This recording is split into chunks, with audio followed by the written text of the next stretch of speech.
বাউল ধর্মে পরকীয়া প্রেম জায়েজ আছে। আল্লাহর কসম, আমি নিজে যাচাই করে যশোরের এক গ্রামে গিয়ে সন্ধান পাইছি যে এখানে, এমনি অন্য কাজে গেছি, পরে শুনছি যে এখানে আপনার ফকিরদের আখড়া আছে। তো আমি দেখতে গেছি, একদিন না কয়েকদিন পরে জানতে পারছি যে এক মহিলা আছে, তার স্বামীও আছে, কিন্তু সবাই জানে এই মহিলা সারাদিনই জেনা করে তার ওই সাধন সঙ্গীর সাথে, বাউলদের সাথে।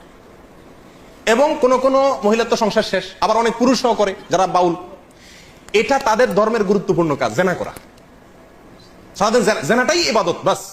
এবং জেনার মানে মূল মুহূর্ত যেটা, সেই মুহূর্তেই নাকি স্রষ্টা হাজির হয়ে যায়।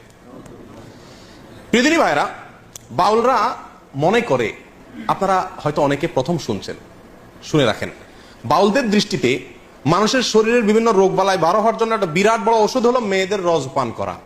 রস বুঝেন কি?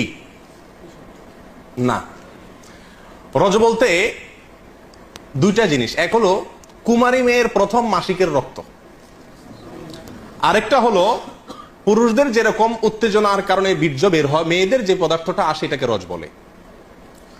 এই রজ, এটা পান করলে কোনো রোগ বালাই আর শরীরে থাকে না, এটা বাউলদের বিশ্বাস।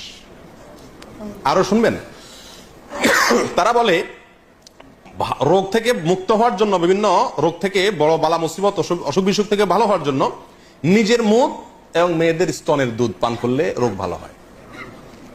আরো শুনবেন, তারা বলে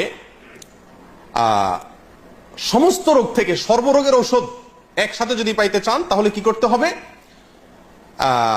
মল, মূত্র, রজ এবং বীর্য, মল, মূত্র, রজ এবং বীর্য, এগুলা সবগুলা মিক্স করে একটা ঔষধ বানায় তারা, নাম হলো প্রেম ভাজা। ওষুধের নাম কি? প্রেম ভাজা। এটা খাইলে আর কোনো রোগ থাকে না।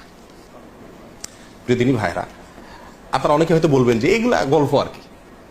আপনি আল্লাহি বাস্তবতা খবর নিয়ে দেখেন। আর খবর নেওয়ার দরকার না, আমি আপনাকে বই পুস্তক থেকে বলছি, তাদের বই পুস্তক থেকে, তাদের ধর্মগ্রন্থ থেকে, তাদের ধর্মীয়, তাদের আচার এবং তাদের সংস্কৃতি, কালচার, এ সংক্রান্ত যে সমস্ত বই পুস্তক আমাদের সমাজে প্রতিষ্ঠিত, গ্রহণযোগ্য, অথেন্টিক, এই সমস্ত বই পুস্তকে লেখা আছে।